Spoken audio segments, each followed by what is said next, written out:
Bueno, el sistema digestivo comienza con la cavidad oral o cavidad bucal. La cavidad bucal se divide desde el punto de vista anatómico en dos regiones, que es el vestíbulo de la boca, que es el espacio comprendido entre los dientes, las encías y los labios y a los costados las mejillas. La cavidad bucal propiamente dicha, que se lo puede comparar con un cubo. El techo de la boca está limitado por el paladar duro y el paladar blando. El piso de la boca por la lengua y los músculos de la lengua. A los costados y en la parte anterior tenemos la cara posterior de los dientes y las encías, y delimitando la parte posterior de la cavidad bucal tenemos los pilares del paladar, o sea, el istmo de las fauces, que tiene la úvula campanilla, y los pilares del paladar, los dos pilares que se conocen como arco palatogloso y palatofaringio, y entre medio tenemos las amígdalas palatinas. Bueno, en este corte sagital de la cavidad bucal también podemos ver mejor el vestíbulo de la boca y la boca propiamente dicha. Bueno, vamos a comenzar con los labios. Los labios, o sea, la parte externa, que es la región cutánea, está formado por un epitelio plano estratificado queratinizado con abundantes folículos pilosos, glándulas sudoríparas, glándulas sebáceas, y apoya sobre una lámina propia de tejido conectivo reticular. Bueno, acá se ve el límite entre, o sea, no hay submucosa, apoya directamente sobre, o sea, la mucosa apoya directamente sobre el músculo, que en este caso es el orbicular de los labios. Acá es la transición entre la región cutánea y el bermellón, que tiene un característico color rojo. El bermellón sigue teniendo un epitelio plano estratificado queratinizado, pero es mucho más delgado. Y el tejido conectivo subyacente está muy vascularizado, y eso hace que adquiere una coloración rojiza. El epitelio no tiene glándulas sudoríparas, tampoco folículos pilosos. Lo que sí tiene es glándulas sebáceas, pero no funcionales. Por eso es que es importante lubricar, se reseca fácilmente el labio. Y bueno, esta es la región de la mucosa oral, que está formado por un epitelio de revestimiento, que es un epitelio plano estratificado no queratinizado, que apoya sobre la lámina propia, y que debajo tenemos, sí, acá sí aparece una submucosa donde tenemos los adenómeros de las glándulas salivales menores. Bueno, el paladar duro se llama duro, bueno, porque tiene, o sea, está apoyado sobre el hueso, el maxilar superior y los palatinos, y el paladar blando tiene por debajo músculo esquelético. ¿Cómo está formado el paladar duro y el paladar blando? El paladar duro tiene un epitelio plano estratificado queratinizado, por eso se la conoce como mucosa masticatoria, porque está queratinizado, porque está expuesto a la agresión del alimento que todavía está muy poco procesado. Por debajo hay tejido conectivo que contiene, tanto en el paladar duro como en el paladar blando, hay tejido conectivo por debajo que tiene los adenómeros de las glándulas salivales menores, o sea, son más abundantes las glándulas salivales en el paladar duro que en el paladar blando. Bueno, en la cavidad bucal tenemos tres tipos de revestimiento.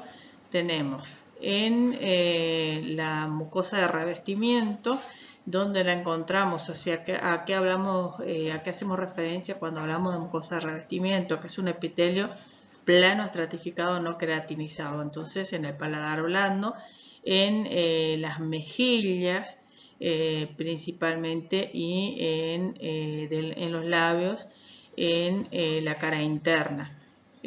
Pero después en el paladar duro tenemos una mucosa masticatoria, que hacemos referencia como mucosa masticatoria a un epitelio plano estratificado queratinizado. Lo tenemos en el paladar duro y en las encías y en la región dorsal de la lengua. Pero cuando hablamos de la región dorsal de la lengua, hablamos de mucosa. Si bien es una mucosa masticatoria, es una mucosa especializada porque tienen los botones gustativos.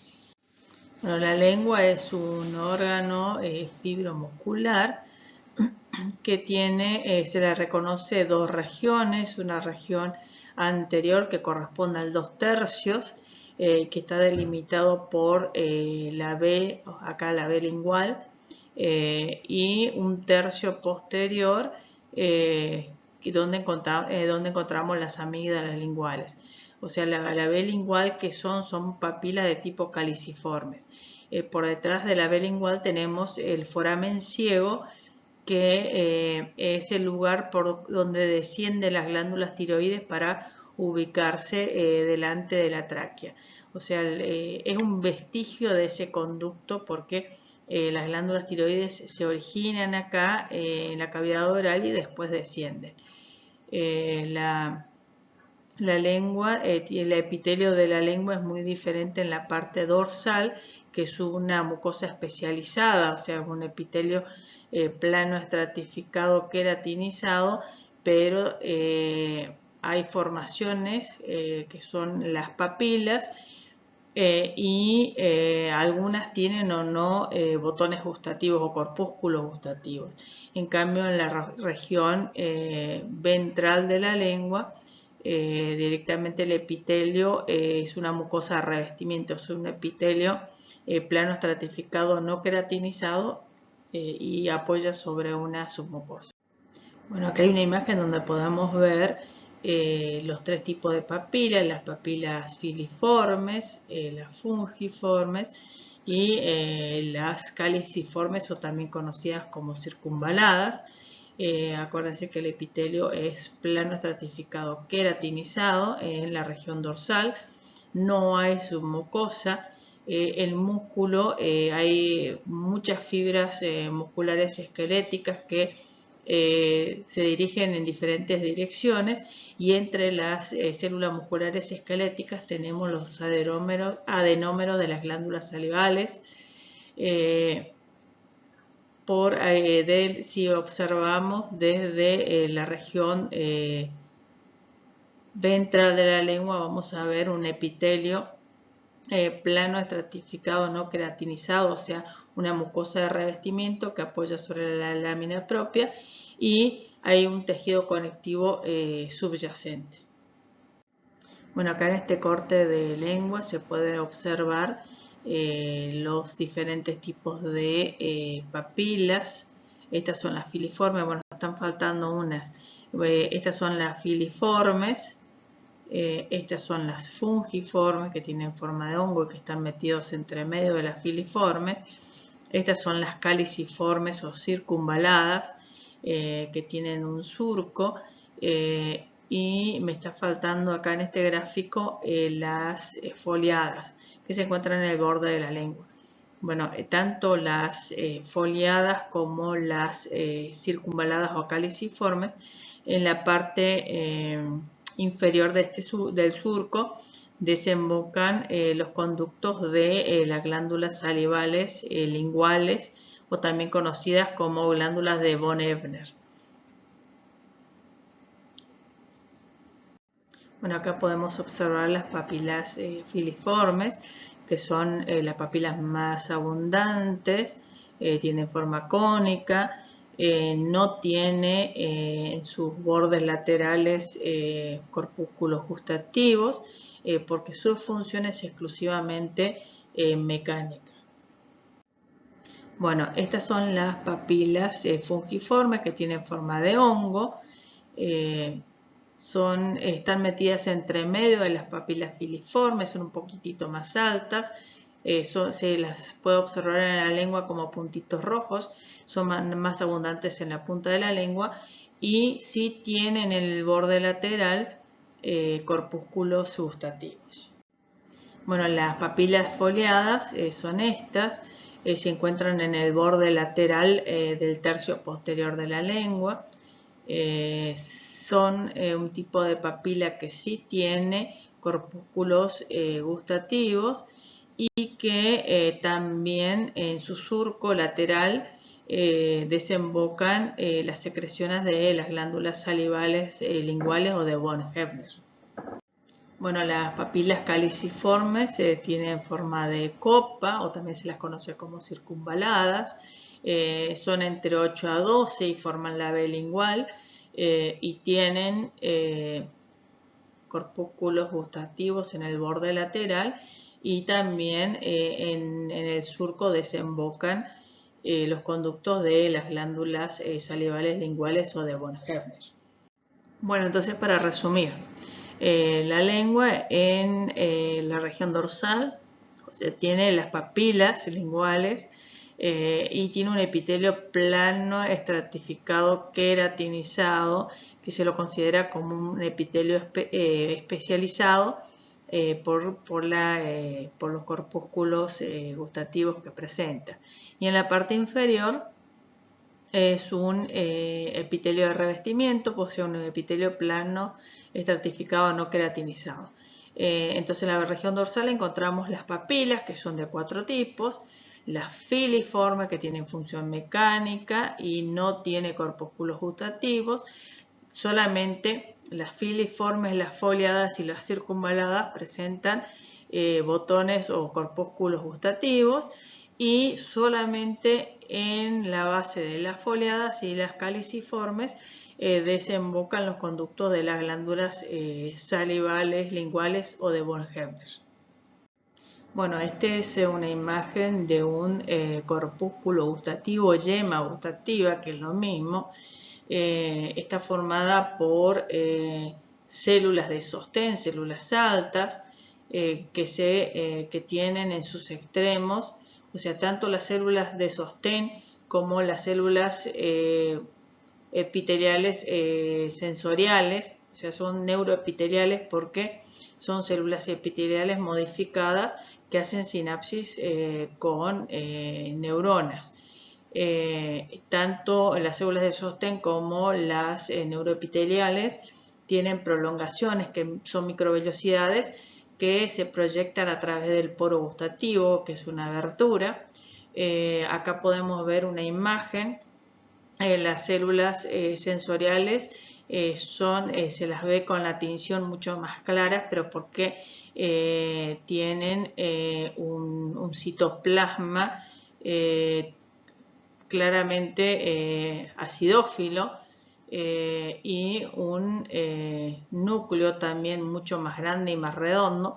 En cambio, las células de sostén tienen un citoplasma mucho más basófilo y acá el núcleo es más pequeño y más alargado.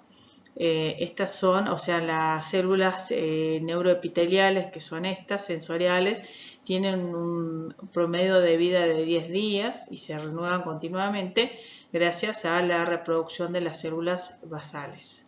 Acá se puede observar cómo los axones de las neuronas hacen sinapsis y se forman los nervios gustativos. Bueno, en la boca desembocan las salivas producidas por las glándulas salivales menores, que son las que están en el tejido conectivo de la mucosa, principalmente del paladar duro. Menos numerosas son las que se encuentran en el paladar blando, en las mejillas, pero también encontramos en la lengua, pero no están en el tejido conectivo, sino metido entre el músculo estriado. Después tenemos las glándulas salivales mayores, que son 3 pares y que producen la mayor parte de la saliva, más o menos medio litro por día. Tenemos 2 glándulas parótidas, 2 glándulas submaxilares o submandibulares, como quiera llamárselas, y después 2 glándulas sublinguales. ¿Cuál es la función de la saliva? Principalmente la de lubricar contiene abundante sustancia mucosa que hace que el alimento sea resbaloso, no solamente para facilitar la masticación, sino también la deglución. Tiene inmunoglobulina A, que es producida por los plasmocitos, o sea, las células plasmáticas. Inicia también la saliva, contiene sustancias cerosas. Cuando hablamos de sustancias cerosas estamos hablando de enzima, la amilasa salival optialina, que inicia la digestión del almidón, y también tiene una gran cantidad de agua que sirve para diluir los alimentos y para que los botones o corpúsculos gustativos puedan percibir los sabores. Bueno, acá tenemos las glándulas parótidas, que mediante su conducto parotídeo o de Stenor desemboca a la altura del segundo molar superior. Las glándulas parótidas están ubicadas debajo de la piel, delante del conducto auditivo externo. Por otro lado, las submaxilares o submandibulares, que se encuentran en el ángulo del maxilar inferior y que mediante su conducto de Wharton desembocan a ambos lados del raspe lingual. Y por último, las glándulas sublinguales, que tienen un montón de conductitos que se conocen como de Rivinus, que acá se pueden observar un montón de conductitos que desembocan a ambos lados del raspe lingual, o sea, a ambos lados de la desembocadura del conducto de Wharton. Acá se ve bien el conducto de Wharton y acá hay minúsculos conductos donde desembocan los conductos de Rivinus. Bueno, las glándulas salivales mayores están recubiertas por una cápsula de tejido conectivo denso, irregular, que emite tabiques o septos hacia el interior y que divide a la glándula en lóbulos y lobulillos. Junto con esos tabiques de tejido conectivo también ingresan vasos sanguíneos, vasos linfáticos y nervios. Acá podemos ver los adenómeros, o sea, las glándulas salivales tienen un adenómero, que es la porción secretora, y el conducto secretor. Y son glándulas de tipo túbulo-alveolares, ramificadas, túbulo-alveolares ramificadas. Bueno, como ya les dije, las glándulas salivales mayores son de tipo túbulo-alveolares o túbulo-acinares.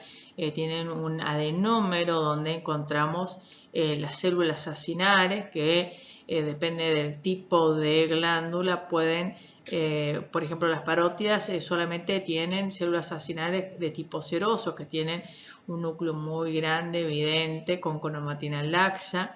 Tiene el retículo endoplasmático infranuclear, mitocondrias no muy grandes, el aparato de Golgi supranuclear y un montón de gránulos con las secreciones de tipo serosa. O sea, cuando hablamos de secreciones serosas estamos hablando principalmente de la amilasa salival optialina. En cambio, las otras dos glándulas salivales, las submaxilares y las sublinguales, son de tipo mixtas, o sea, producen secreciones serosas y mucosas.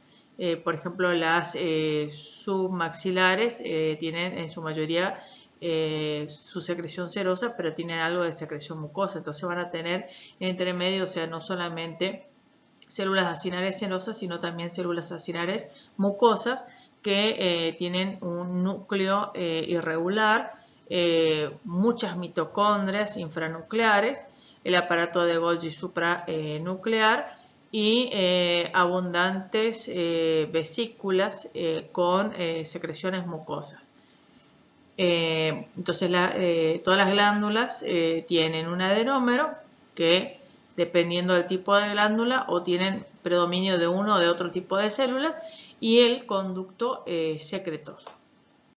Bueno, acá tenemos una imagen donde está representada los tres pares de glándulas salivales con la proporción de células acinares serosas y mucosas. Las parótidas presentan todas las células acinares de tipo serosas.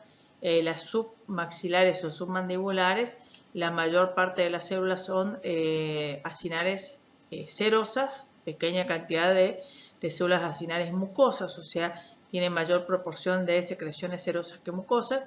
Y por último, la sublingual produce mayor cantidad de secreción mucosa que serosa. Esas secreciones de los acinos de las glándulas se vierten a conductos conocidos como conductos intercalares, que tienen un epitelio cúbico bajo, cúbico simple, bajo, que después se hace más alto y que se conocen como conductos estriados en realidad. Varios conductos intercalares desembocan en un conducto intralobulillar que tiene un epitelio cúbico un poquitito más alto. A su vez, varios conductos intralobulillares desembocan en un conducto interlobulillar y a su vez varios conductos interlobulillares desembocan en un conducto interlobular. Bueno, ese epitelio, o sea, primero es inicialmente en los conductos intralobulillares, es cúbico bajo, se va haciendo cada vez más alto y después termina siendo un epitelio pseudoestratificado. Y en los conductos excretores de las glándulas que ya están fuera de el tejido conectivo y que reciben el nombre de Stenon, Wharton o Rivinus, depende del tipo de glándula, ya es un epitelio de tipo plano estratificado. Bueno, si bien las glándulas parótidas son las más grandes, solamente producen el 30% de la saliva, presentan células acinares solamente de tipo serosas y su saliva es rica en amilasa salival o tialina y la inmunoglobulina A. Entre medio de los acinos serosos de estas glándulas encontramos células adiposas. Bueno, las glándulas submaxilares son las que producen el 60% de la saliva y en los adenómeros, si bien son adenómeros que tienen células acinares serosas y mucosas, pero el 90% de las células acinares son de tipo seroso, el predominio de secreción serosa. Bueno, las glándulas sublinguales producen solamente el 5% de la saliva, son las glándulas más pequeñas y el tipo de secreción es mixto, o sea, tienen células acinares mucosas y serosas, pero hay un predominio de células acinares mucosas. Bueno, los conductos de las glándulas salivales, o sea, las glándulas salivales, entonces vuelvo a repetir, son de tipo túbulo-acinosas compuestas, ¿no es cierto? Pero los conductos son los que cumplen un importante papel en la modificación de la composición principalmente iónica de la saliva. Porque si bien las células de los acinos, de los adenómeros, son los que producen las sustancias mucosas, sustancias serosas, producen los iones, producen agua, anticuerpos, pero después los conductos modifican la composición iónica, principalmente estos conductos que son los conductos intercalares, son los que contienen la enzima anidrasa carbónica, que lo que hacen es secretar ion bicarbonato, o sea, lo que hacen es alcalinizar la saliva que se secreta. Luego, los conductos estriados, principalmente, son los que reabsorben cloro y sodio y excretan ion bicarbonato y ion potasio a la saliva. Por lo tanto, cambian la osmolaridad de la saliva que se secreta. Bueno, todos los órganos del tubo digestivo, desde el esófago hasta el ano, tienen 4 capas o túnicas que son la mucosa, la submucosa, la muscular y la serosa o adventicia. Bueno, la mucosa en aquellos órganos por donde pasa el alimento muy poco procesado, como por ejemplo el esófago y la última porción del intestino grueso, que es el recto y el orificio anal, tienen un epitelio plano estratificado. Y el resto tienen un epitelio simple que va variando, o sea, un epitelio cilíndrico que va variando, o sea, las formaciones en el borde apical va variando de acuerdo al órgano. Ese epitelio descansa sobre la mucosa, o sea, el corion de la mucosa, o también llamado lámina propia, que es tejido conectivo, que tiene abundante tejido linfático asociado a la mucosa. O sea, puede tener tejido linfático difuso, nódulos linfáticos o verdaderos folículos linfáticos formando, por ejemplo, en la última porción del intestino delgado, el ilion distal, formando lo que se conoce como placas de Pelle.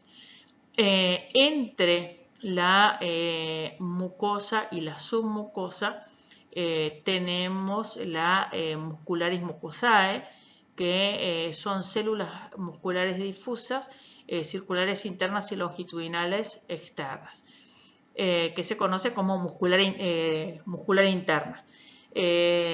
Por fuera de la muscularis mucosae encontramos la submucosa, que es tejido conectivo fibroso, que tiene abundantes vasos sanguíneos, donde los vasos sanguíneos de mayor calibre se ramifican y forman vasos de menor calibre, que son los vasos sanguíneos que van a irrigar la muscular y la capa mucosa también. También hay nódulos linfáticos, abundantes nódulos linfáticos, y bueno, y hay glándulas que se encuentran solamente en la lámina propia de la capa mucosa, entonces se conoce como glándulas mucosas, y hay otras glándulas que se encuentran en la submucosa y esas glándulas se conocen como submucosas. Entre medio de la capa submucosa y la muscular tenemos un plexo, o sea, células neuronas que forman un plexo que se conoce como plexo sensitivo o de Meissner. Acá está escrito el plexo sensitivo o de Meissner, o también se conoce como plexo submucoso. La capa muscular, en la mayoría de los órganos, con excepción del estómago, que tiene 3 capas musculares, pero el resto de los órganos tiene una capa muscular circular interna y una capa muscular donde los músculos se disponen en forma longitudinal y externa. Circular interna, longitudinal externa. Entre medio de la capa circular interna y la longitudinal externa se encuentra otro grupo de neuronas que forman el plexo motor o de Auerbach. Plexo motor o de Auerbach. La capa muscular circular interna en el esfínter esofágico superior, en el cardias, en el píloro, en la válvula ileocecal y en el ano, se hipertrofia y forma anillos musculares mucho más gruesos que están muy inervados y que regulan el paso del alimento de un compartimento a otro. Por fuera de la capa muscular tenemos serosa o adventicia. O sea, es tejido conectivo laxo. Si tiene por fuera un mesotelio lo llamamos serosa. Y si solamente es tejido conectivo que no tiene un mesotelio, entonces hablamos de adventicia. Bueno, el esófago es un órgano muscular, tubular, hueco, que mide más o menos unos 25 centímetros, que en la región cefálica se comunica con la faringe, y en la región, o sea, en el lugar donde se comunica con la faringe, la capa muscular externa, o sea, la capa muscular, la circular interna, se hipertrofia y forma el esfínter esofágico superior, y en la región caudal del esófago, o sea, en la zona que limita con el estómago, también la capa muscular circular interna forma también, se hipertrofia y forma el esfínter esofágico inferior, o también conocido como cardias. En el esófago reconocemos las 4 túnicas: la mucosa, la submucosa, la muscular y la serosa o adventicia. En la capa mucosa, que es esta, tenemos un epitelio de revestimiento que es plano, estratificado, no queratinizado. Por debajo del epitelio tenemos una lámina propia, que es tejido conectivo laxo y que tiene abundantes nódulos linfáticos y tejido linfático difuso. También encontramos acá en la mucosa, en la lámina propia, encontramos las glándulas de tipo mucosas que se conocen como glándulas cardinales. Esto hay que tener presente porque solamente están en el esófago y están en la mucosa. O sea, en el límite entre la mucosa y la submucosa tenemos las muscularis mucosae o la muscular de la mucosa, que es siempre músculo visceral o liso, no es músculo esquelético, siempre es visceral o liso. Después tenemos la submucosa, que es tejido conectivo denso y regular con abundantes fibras elásticas y que tienen abundantes vasos sanguíneos, de nervios, y que además acá encontramos las glándulas esofágicas propiamente dichas. Las glándulas esofágicas presentan secreciones de tipo seromucosas.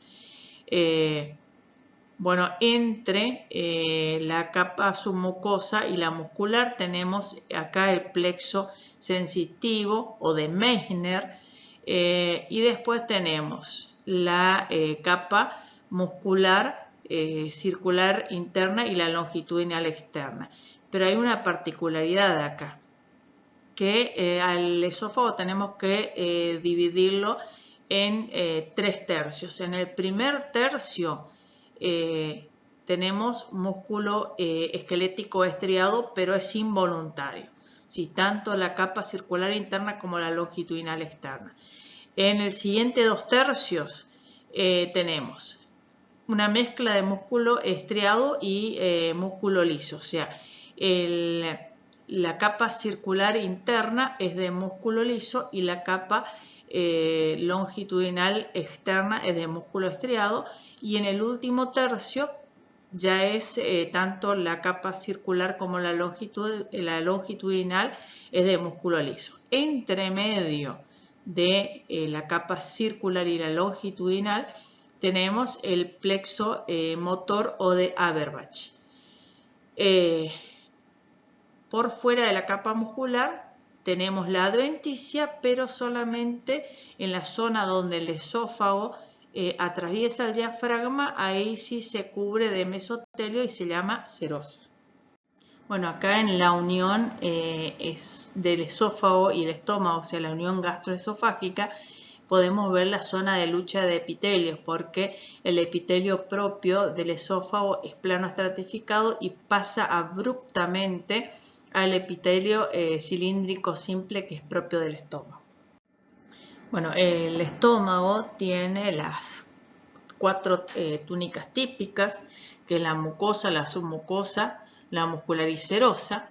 En la mucosa tenemos un epitelio cilíndrico simple, que es la mucosa de revestimiento, y a la mucosa de revestimiento desembocan las glándulas que se conocen como glándulas gástricas.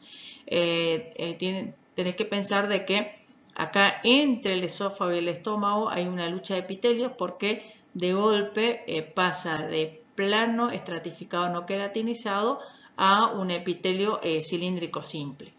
Bueno, la lámina propia es una lámina propia típica de tejido conectivo laxo con abundante tejido, tejido linfático difuso o nódulos linfáticos entre la mucosa y la submucosa. Tenemos el típico, la muscularis mucosae o la muscular de la mucosa, con también su disposición de células circulares internas y las longitudinales externas. Después tenemos la submucosa, que es el clásico tejido conectivo denso, no modelado, con abundantes fibras elásticas, muy vascularizado. Entre medio de la submucosa y la muscular tenemos el plexo sensitivo o de Meissner, y lo que sí varía es la capa muscular, que se conoce como capa muscular externa, que tiene tres formas de disponerse. No es la típica circular interna y la longitudinal externa, sino que se dispone formando tres capas: una oblicua interna, una circular media y una longitudinal externa. Y entre la circular media y la longitudinal externa se encuentra el plexo motor o de Auerbach. Y el estómago, como es una víscera abdominal, tiene serosa. Bueno, en el estómago tenemos un epitelio de revestimiento que es cilíndrico simple y que se invagina formando las criptas gástricas. En esas criptas gástricas desembocan las glándulas fúndicas o las glándulas gástricas, que son simples, glándulas tubulares simples, ramificadas, y que en las glándulas tenemos que reconocer un istmo, un cuello y el fondo de las glándulas. Bueno, y que vamos a encontrar diferentes tipos celulares. En la mucosa superficial y en las criptas encontramos las células mucosas superficiales, que son estas. Después, en el cuello de las glándulas encontramos las mucosas del cuello, y en el fondo de las glándulas encontramos las células parietales, las células principales, las células enteroendocrinas y también las células madre. Bueno, las células mucosas superficiales son las que son productoras de mucinógeno. La característica principal de estas células son las típicas productoras de moco, que tienen un núcleo oval, basal, por debajo del núcleo, que es oval y de cromatina laxa.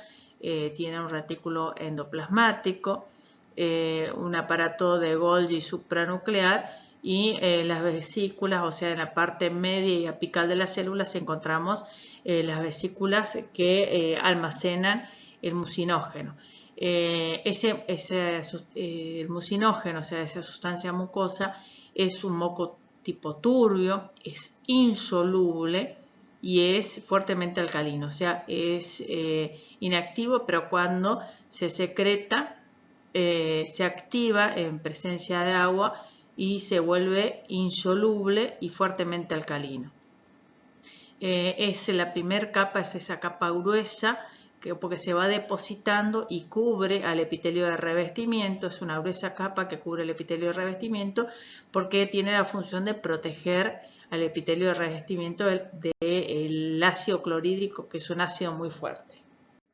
Bueno, las células mucosas del cuello, son desde el punto de vista histológico iguales que las mucosas superficiales, tienen un núcleo oval de cromatina laxa, el retículo endoplasmático es infranuclear y está a los costados también del núcleo, el aparato Golgi supranuclear, y en la parte media y apical de las células encontramos numerosas vesículas con mucinógeno. La diferencia es la ubicación, que están ubicadas en el cuello de las glándulas, y otra cosa que la composición del moco. Ese moco que producen es un poco más soluble, pero es menos alcalino. Y entonces cuando estas células lo producen, cubren el istmo, las criptas gástricas, y se va a ubicar por fuera de ese moco producido por las células mucosas superficiales, porque como es más soluble se va a disponer por fuera, y junto con ese moco insoluble que producen las células mucosas superficiales, van a formar esa barrera mucosa gástrica. Bueno, otro tipo de células que ya encontramos en el fondo de las glándulas gástricas son las células llamadas parietales succínticas. Estas células son de forma piramidal, tienen un sistema de canalículos intracelulares, que es muy característico de estas células. Tienen un núcleo ovalado de cromatina laxa nucleolo evidente y tienen un citoplasma muy acidófilo. ¿Pero por qué su citoplasma es muy acidófilo? Porque tiene una gran cantidad de mitocondrias. Si tiene muchas mitocondrias, quiere decir que son células que gastan mucha energía. ¿Por qué gastan mucha energía? Para producir el ácido clorhídrico. Pero también tienen un retículo endoplasmático rugoso y un aparato de Golgi bien desarrollado, porque tienen que producir el factor intrínseco o factor anémico de Castell.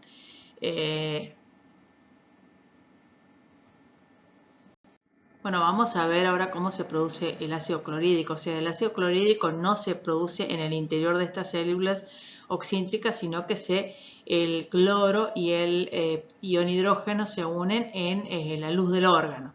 O sea, necesitamos primero agua. Esas células parietales oxíntricas unen el agua con el dióxido de carbono gracias a una enzima conocida como anhidrasa carbónica, y forman el ácido carbónico. Ese ácido carbónico se disocia en ion hidrógeno y en ion bicarbonato.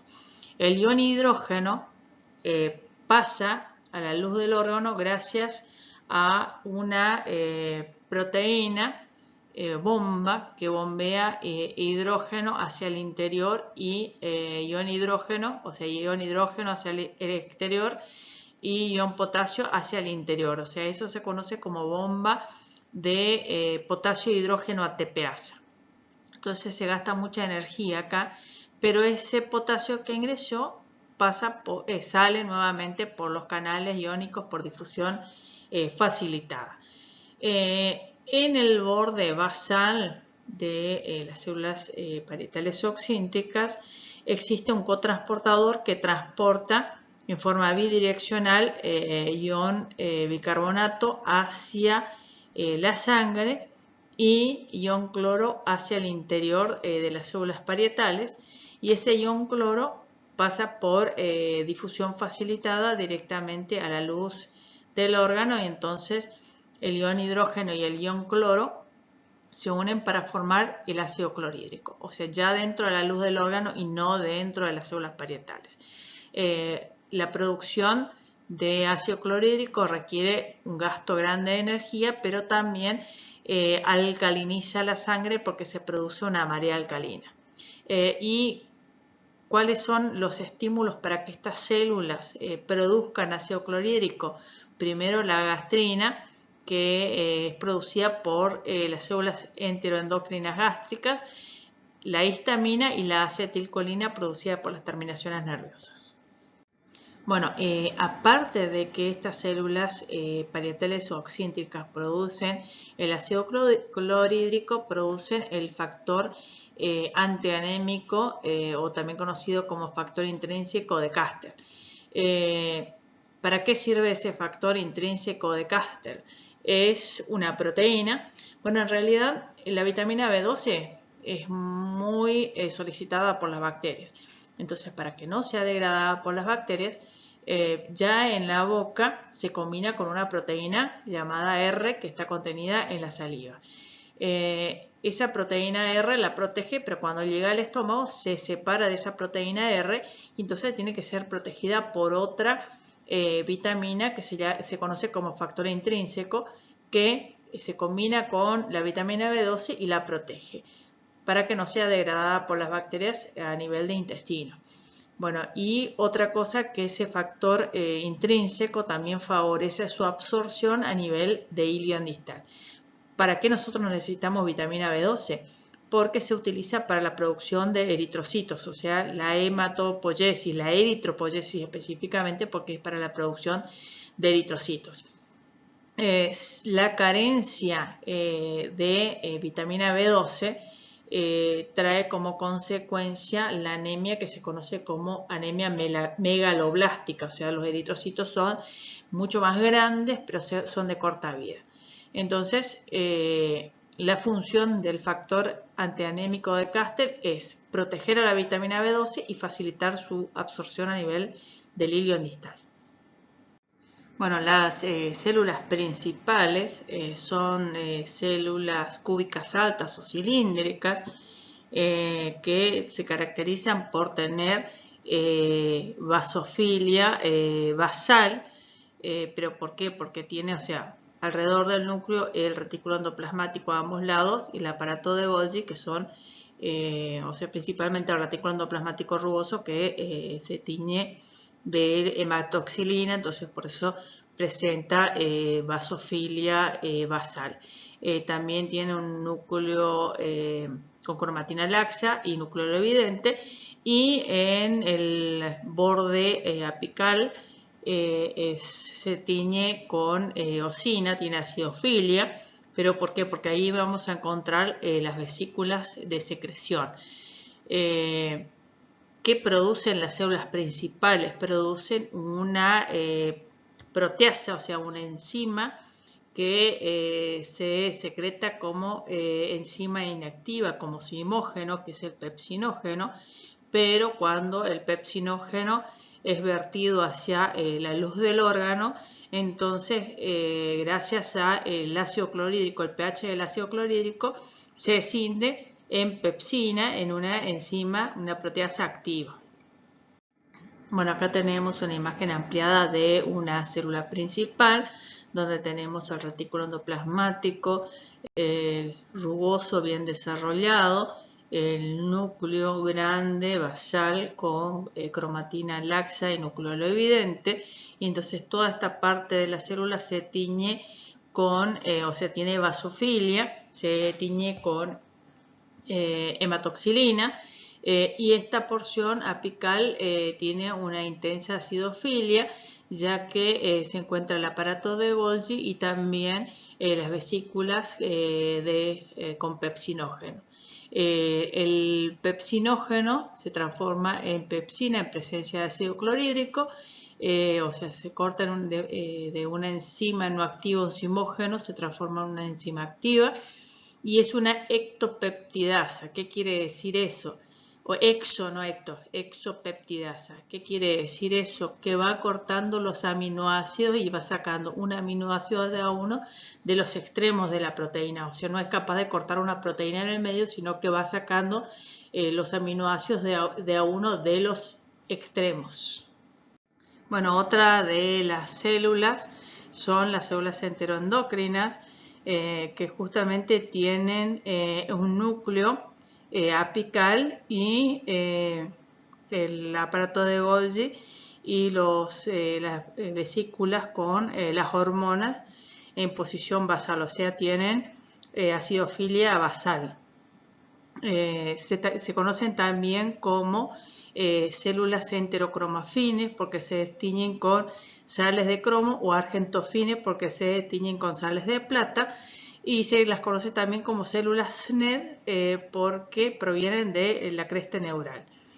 Entre las hormonas que produce, o sea, esas hormonas que produce son de acción parácrina, o sea, que actúa directamente sobre otras células próximas, como por ejemplo una de las hormonas que produce la gastrina, que actúa sobre las células parietales, estimulando la producción de ácido clorhídrico. Bueno, acá hay un gráfico donde se muestra las células enteroendocrinas donde tienen los gránulos densos que contienen las hormonas. O sea, existen diferentes células enteroendocrinas, las células G que la encontramos en el estómago y que producen gastrina, y la gastrina estimula a las células parietales para que produzcan ácido clorhídrico. Después tenemos, estas principalmente están en el intestino, las células I que producen colecitoquinina y que estimulan la contracción de la vesícula biliar para que éste vacíe su contenido hacia el duodeno, pero también provocan la relajación del esfínter de Oddi y la secreción pancreática completa. Después las células S, que también están en el intestino y que producen secretina. La secretina es la hormona que estimula la secreción pancreática completa. Después tenemos la hemotilina, que estimula, o sea, tiene sus receptores en la capa muscular y que estimulan el peristaltismo. Y después tenemos las células K que producen el péptido inhibidor gástrico, conocido también como GIP, y que estimula a las células beta de los islotes de Langerhans que se encuentran en el páncreas endocrino para que liberen insulina. Bueno, y por último tenemos las células madre, que principalmente se encuentran en el cuello y en el istmo, y que pueden originar cualquiera de los tipos celulares. Pero las que más se renuevan cada 4 o 5 días son las mucosas del cuello y las mucosas superficiales. Bueno, el intestino delgado tiene aproximadamente 7 metros de longitud, se inicia en el píloro y termina en la válvula ileocecal. Como es un órgano digestivo y absortivo, tiene que ampliar muchísimo su superficie interna y eso va a afectar a la mucosa y a la submucosa. No hay cambios en lo que es la capa muscular externa, que tiene la disposición típica, músculo liso circular interno y longitudinal externo, y tampoco en la túnica externa, que es una serosa. Pero sí hay muchas variaciones en lo que es la mucosa y la submucosa. Primero que las células más numerosas del intestino son los enterocitos. Cada célula tiene pliegues de su membrana plasmática, más o menos 600 microvellosidades por célula, que aumentan 20 veces la superficie absortiva. Por otro lado, unos pliegues en forma de dedos, que se conocen como pliegues digitiformes, que se proyectan hacia la luz del intestino y que se conocen como vellosidades intestinales, que afectan solamente a la mucosa y que aumentan 10 veces la superficie absortiva. Y en la base de cada vellosidad tenemos una depresión, que es una glándula tubular simple que se conoce como criptas de Lieberkühn. Y por otro lado, también tenemos las válvulas coniventes o pliegues de Kerckring o válvulas coniventes, que afectan a la mucosa y a la submucosa y que aumentan 3 veces la superficie absortiva. O sea que con las válvulas coniventes o pliegues circulares, las vellosidades intestinales y las microvellosidades se aumenta 200 veces la superficie absortiva. Recuerden que el intestino delgado tiene más o menos 7 metros y los 25 centímetros corresponden al duodeno. Bueno, acá hay otra imagen donde podemos ver las válvulas coniventes o pliegues circulares y que afectan a la mucosa y la submucosa y a las vellosidades intestinales. Esta es una vellosidad y encontramos en la base de la vellosidad las criptas de Lieberkühn. Bueno, acá tenemos también una imagen de una vellosidad donde podemos ver la lámina propia o corión de la mucosa. Acuérdense que las velocidades solamente afectan a la mucosa. Y en el interior tenemos un vaso aquilífero que pertenece al sistema linfático, arterias, venas y capilares sanguíneos. Pero los capilares sanguíneos son de tipo fenestrado. Entonces los capilares que están en las velocidades son de tipo fenestrado.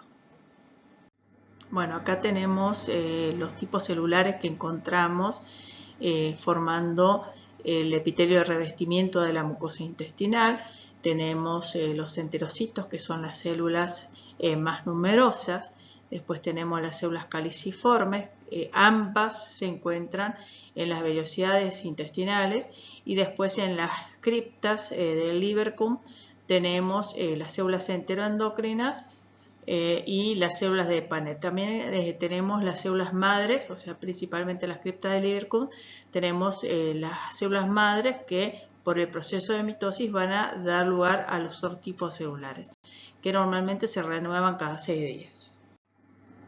Bueno, los enterocitos son las células más numerosas que revisten las velocidades intestinales.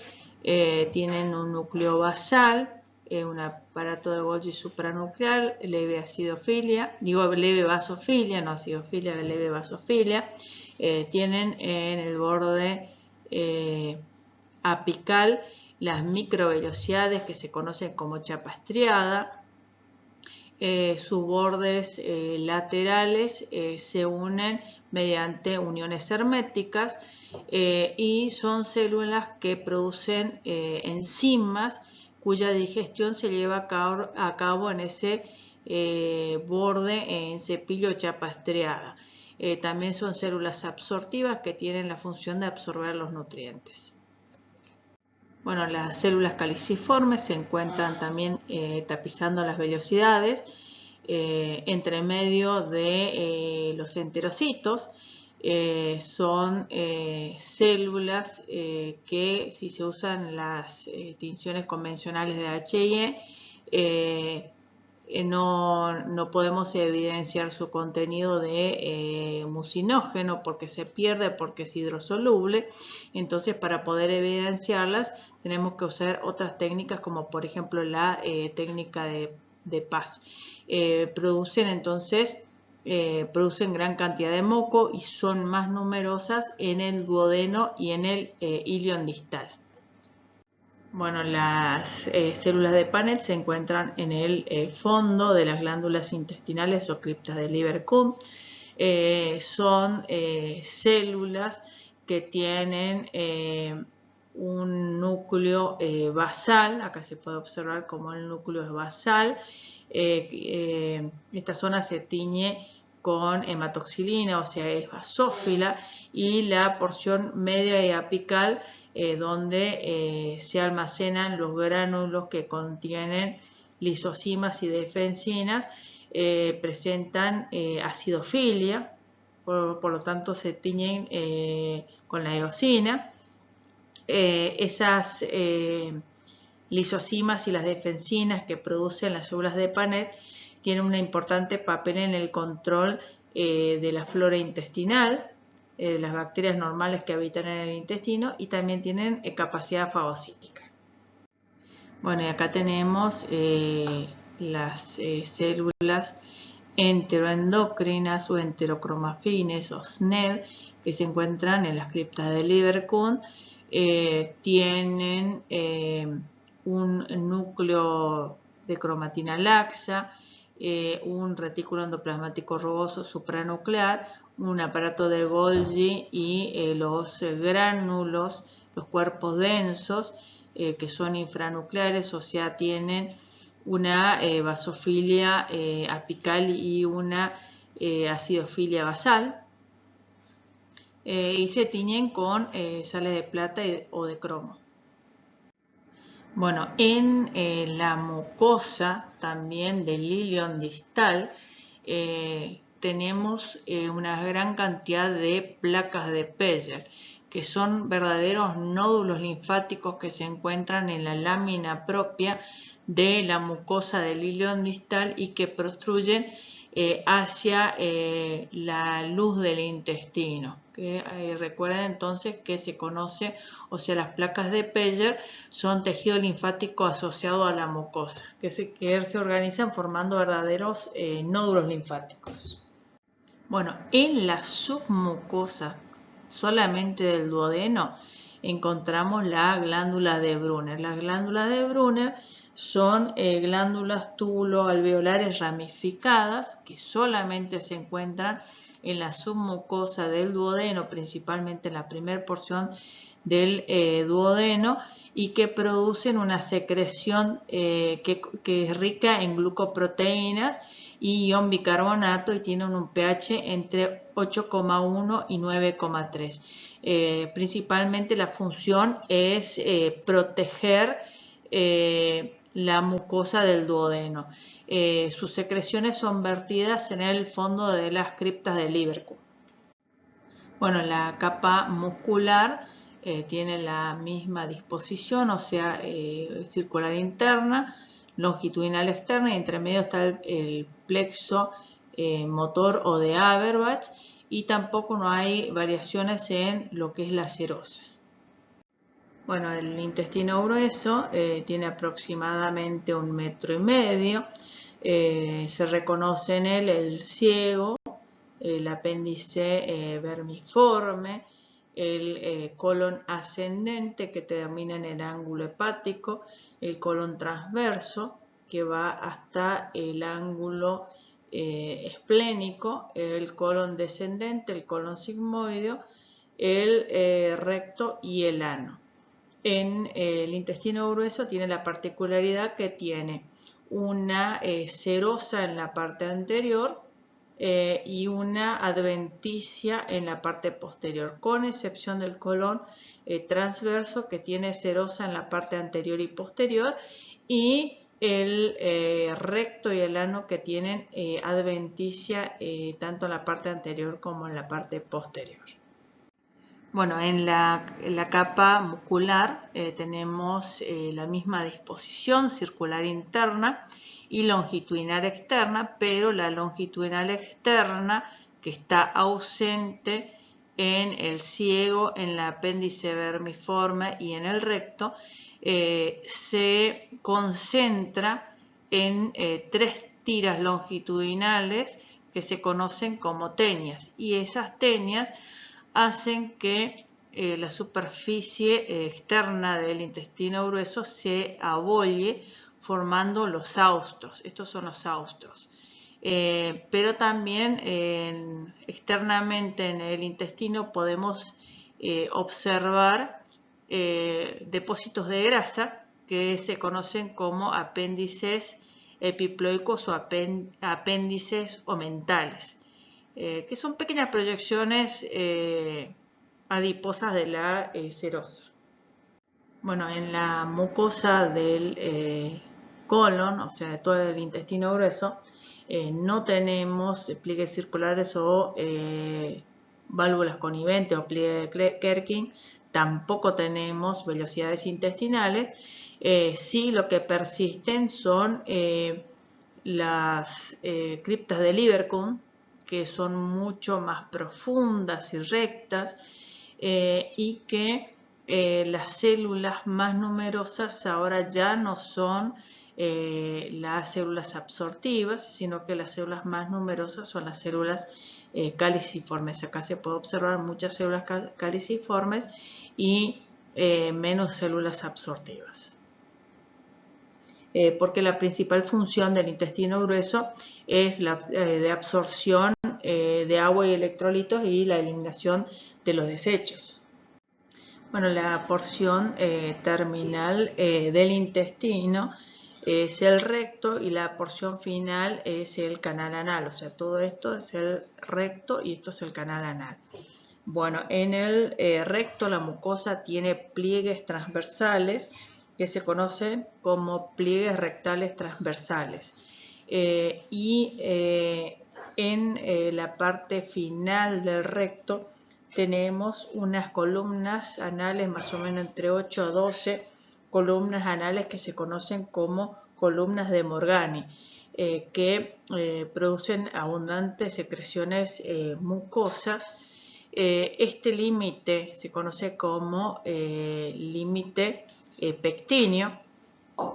En el recto la submucosa tiene, las venas forman plexos que se conoce como plexo venoso, es un plexo venoso, o que son las venas hemorroidales, ¿no es cierto?, que forman un plexo.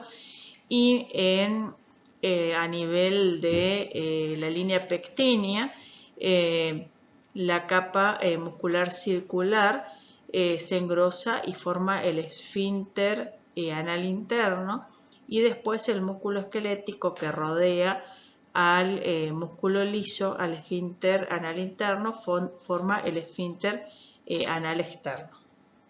Bueno, esta diapositiva esta imagen que saqué de Brusco prácticamente resume todo sistema digestivo, o sea, desde el esófago hasta el ano. Acá tenemos la porción del esófago, donde tenemos un epitelio plano estratificado, una mucosa, o sea, la lámina propia, que tiene las glándulas cardinales. Acuérdate que en el esófago, en la mucosa, en la lámina propia, están las glándulas cardinales, que son glándulas que producen un moco, y en la submucosa tenemos las glándulas esofágicas. La capa muscular es igual, circular interna, longitudinal externa, y por fuera tenemos la adventicia, con excepción de la porción del esófago que atraviesa el diafragma, que tiene serosa.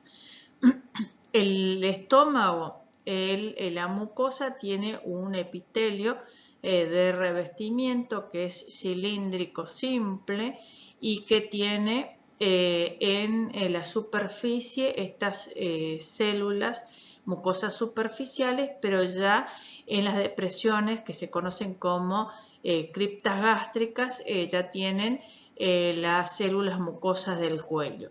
Y estas son las glándulas gástricas que tienen estas células, que son las células parietales que presentan acidofilia y que producen el ácido clorhídrico y el factor intrínseco.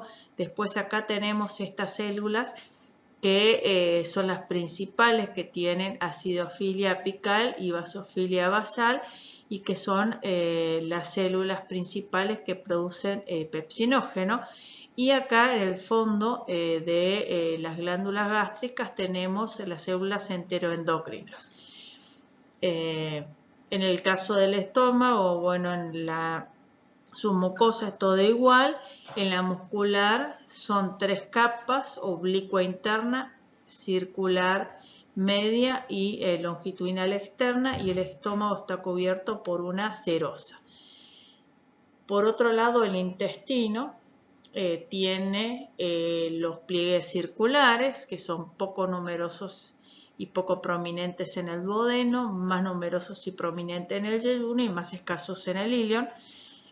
También las vellosidades, que son menos prominentes en el duodeno, más prominentes en el yeyuno y menos prominentes en el ilion.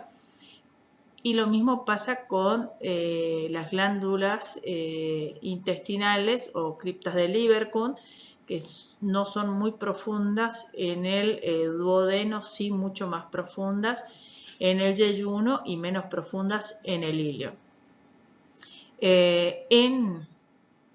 Principalmente en la submucosa, por ahí acá muestran la mucosa, pero en realidad no es la mucosa, sino más en la submucosa encontramos las glándulas, unas glándulas mucosas que se conocen como de Brunner, y que son túbulo alveolares ramificadas. O sea, las glándulas de Brunner están presentes en la submucosa, solamente el duodeno, y principalmente son muy numerosas en la primera porción del duodeno, incluso llegan a prostruir hacia la mucosa.